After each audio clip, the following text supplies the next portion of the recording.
परिचय। रोहन और रीमा बगीचे में खेल रहे हैं। वे सी सॉ झूले पर झूल रहे हैं। रीमा, मुझे झूला झूलना बहुत अच्छा लगता है। हाँ, यहाँ तक कि मुझे ऊपर चढ़ना और उतरना भी अच्छा लगता है। क्या तुम जानते हो कि हम एक मशीन पर बैठे हुए हैं? मशीन? वो कहाँ है? यह सीसॉ, ये स्वयं एक मशीन है। ये कितनी रोचक बात है ना रीमा। बच्चों, आओ इस अध्याय में सरल मशीनों के बारे में और जानते हैं। आओ सीखें। कार्य हो गया है, इसका वर्णन करना, सरल मशीनों की व्याख्या करना, हमारे जीवन में सरल मशीनों के महत्व की चर्चा करना, विभिन्न सरल मशीनों की सूची बनाना। कार्य कब होता है? मैं दौड़ रहा हूं। मैं जब दौड़ता हूं तो ऊर्जा का प्रयोग करता हूं, इसीलिए ऊर्जा कार्य करने की क्षमता होती है। अब वजन उठाने का समय हो गया है। ये डंबल हैं। डंबल उठाना एक भारी काम है। हम ऊर्जा का उपयोग करके बल लगाते हैं। हमें भोजन से ऊर्जा प्राप्त होती है। इस ऊर्जा का प्रयोग करके हम किसी वस्तु को स्थानांतरित कर सकते हैं। बल का प्रयोग करके वस्तु का स्थानांतरण करना कार्य कहलाता है। सरल मशीनें। आओ अब सरल मशीनों को परिभाषित करते हैं। ऐसी मशीनें जिनमें कुछ या कोई भी भाग गतिमान नहीं होता, सरल मशीनें कहलाती हैं। साधारण मशीनों की खास बात यह है कि वो हमारी मांसपेशियों के विस्तार के रूप में प्रयुक्त होती हैं। सरल मशीनें 6 प्रकार की होती हैं। ये नत समतल यानी झुका हुआ समतल, पहिया एवं धुरी, घिरनी, उत्तोलक, पच्चर या पेंच हैं। अब हम प्रत्येक मशीन के बारे में विस्तार से जानेंगे। नत समतल यानी झुका हुआ समतल। नत समतल यानी झुका हुआ समतल एक ऐसी चपटी सतह होती है जिसका एक सिरा ऊंचा होता है तथा ये कार्य को आसान बनाता है, जिससे अधिक दूरी तय करने में कम मेहनत करनी पड़ती है। ये सबसे सरलतम मशीन होती है क्योंकि इससे कार्य करने में कुछ भी गतिमान नहीं होता है। ढाल यानी रैंप, ढलान यानी स्लाइड तथा सीढ़ियां नत समतल के उदाहरण हैं। पहिया एवं धुरी। क्या आप साइकिल चलाने का आनंद लेते हैं? इसमें आप एक सरल मशीन, पहिया एवं धुरी का प्रयोग करते हैं। इसमें एक पहिया जल्दी तथा आसानी से गति करने में सहायता करता है। साइकिल में पहिए, कार में स्टीयरिंग तथा दरवाजे की घुंडी आदि पहिया एवं धुरी के उदाहरण हैं। घिरनी। इस लड़के को देखो, वो कुएं से पानी निकाल रहा है, लेकिन वो बाल्टी खींचने में असमर्थ है। अब वो घिरनी की सहायता से पानी की बाल्टी खींच रहा है। भार उठाने के लिए एक घिरनी में एक पहिए तथा एक रस्से का प्रयोग होता है, क्योंकि ये वस्तुओं को खींचने में प्रयुक्त होती हैं, अतः इसे घिरनी यानी पुली कहा जाता है। क्रेन, झंडे का खंबा यानी फ्लैग पोल तथा मिनी ब्लाइंड इसके उदाहरण हैं। उत्तोलक। क्या आप जानते हैं कि जमीन पर एक सी सॉ कैसे कार्य करता है?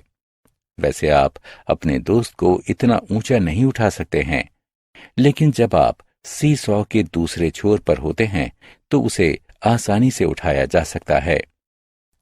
जब आप और आपका दोस्त सी सॉ के दोनों छोरों पर बैठ रहे होते हैं तो ये केंद्र में स्थित एक नियत बिंदु होता है। ये नियत बिंदु आधार यानी आलंब कहलाता है।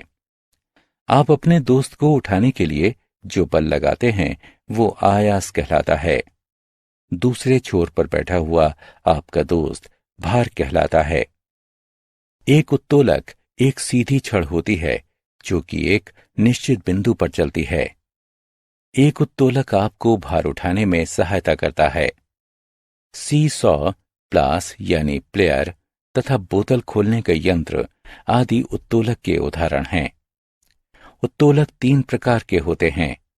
आइए इनके बारे में चर्चा करते हैं। प्रथम श्रेणी उत्तोलक। क्या आप अपने हाथों से बड़े भारी पत्थर को उठा सकते हैं? जी नहीं, लेकिन आप एक छड़ी की सहायता से ऐसा कर सकते हैं, जो कि प्रथम श्रेणी उत्तोलक कहलाती है। प्रथम श्रेणी उत्तोलक में आधार यानी आलंब केंद्र में स्थित होता है। आलंब आभार तथा आयास के मध्य कहीं पर भी स्थित होता है। बर्मा यानी लौहदंड तथा कैंची प्रथम श्रेणी उत्तोलक के उदाहरण हैं। कैंची में आलंब केंद्र में स्थित होता है। यह स्थिर होता है। इसमें आयास पीछे से लगाया जाता है तथा भार सामने से लगाया जाता है। द्वितीय श्रेणी उत्तोलक।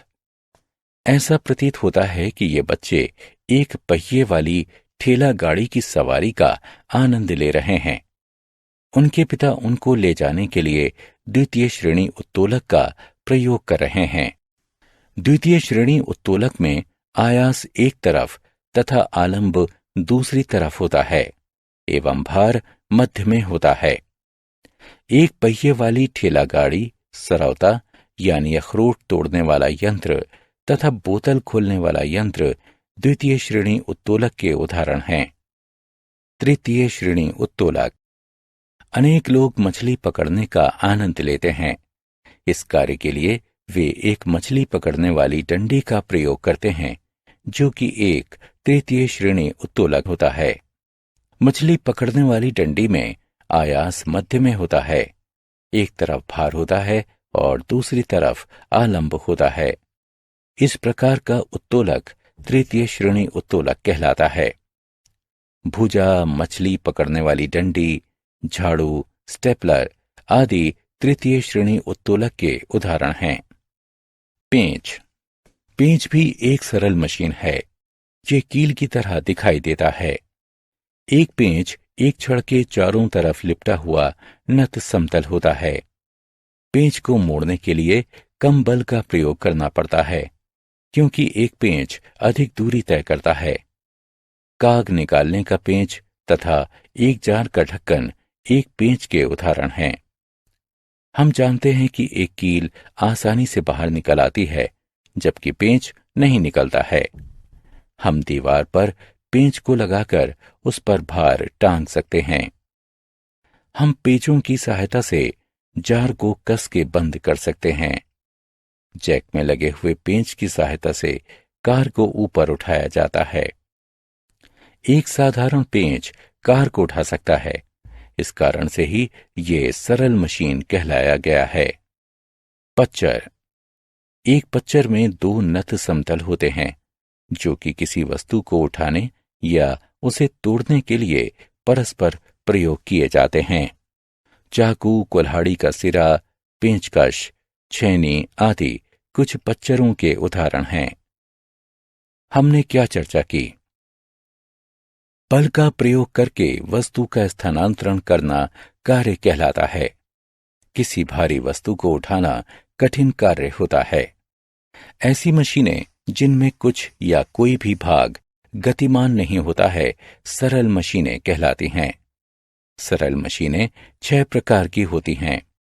ये नत समतल, पहिया एवं धुरी, घिरनी, उत्तोलक, पच्चर तथा पेंच हैं। नत समतल यानी झुका हुआ समतल एक ऐसी चपटी सतह होती है जिसका एक सिरा ऊंचा होता है। ये कार्य को आसान बनाता है। पहिया एवं धुरी में एक पहिया जल्दी तथा आसानी से गति करने में सहायता करता है। भार उठाने के लिए एक घिरनी में एक पहिए तथा एक रस्से का प्रयोग होता है। एक उत्तोलक एक सीधी छड़ होती है जो कि एक निश्चित बिंदु पर चलती है। एक उत्तोलक आपको भार उठाने में सहायता करता है। प्रथम श्रेणी उत्तोलक में आधार यानी आलंब केंद्र में स्थित होता है। आलंब आभार तथा आयास के मध्य कहीं पर भी स्थित होता है।